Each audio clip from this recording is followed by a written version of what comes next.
Araw po mga kapraps. Meron akong i-offer sa inyo ngayon na isang property dito sa Nagcarlan, tabing kalsada lang po. Ito yung kalsada mga kapraps. Direksyon na to pupunta sa Nagcarlan. Mga 10 minutes travel time lang ang distansya sa town proper. Tapos ito na yung property. Ayan. So ito ay, ang sukat nito maliit lang to, nasa 200 square meters lang to mga kapraps. Nandyan po sa description box ang detalye nito. Yan, pasok tayo. Ako nga po pala si Buds, ang inyong laging kasama para sa virtual viewing sa mga property na i-offer ko sa inyo. So, kahit maliit siya, may mga tanim din po siya ng mga prutas.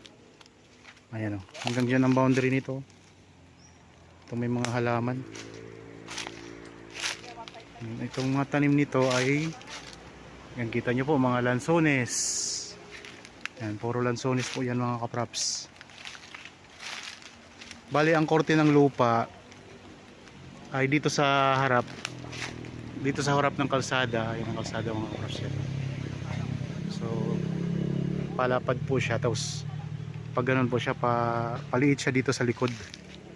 Parang ang korte niya triangle, malapad po sa harapan. Tapos lumiliit siya dito sa may likuran ng property. Boundary natin, itong mahogany na to, yun yung pinaka boundary. So ang lupa mga kapraps, para may idea kayo, so mas mababa po siya kaysa kalsada. Ayun lang po kasi ang kalsada. Ayan ang kalsada, tapos ito ang property.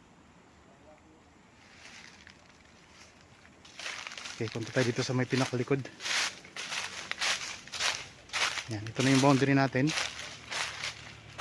Itong mahogany na to.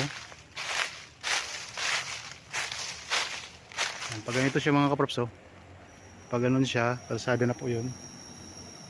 Tapos dito sa kabila, pag ganito din siya. Yan, pag ganyan siya, bumubuka siya. Dito maliit. Ito yung pinaka corner o pinaka dulo ng property, itong kinaroroonan natin ngayon. Yan. Tapos pag ganun po siya mga kapraps, pag ganyan, kalsada na yun. Tapos dito naman po, mula naman dito, pag ganito naman po mga kapraps. Yan, sa mahogany na to. Okay.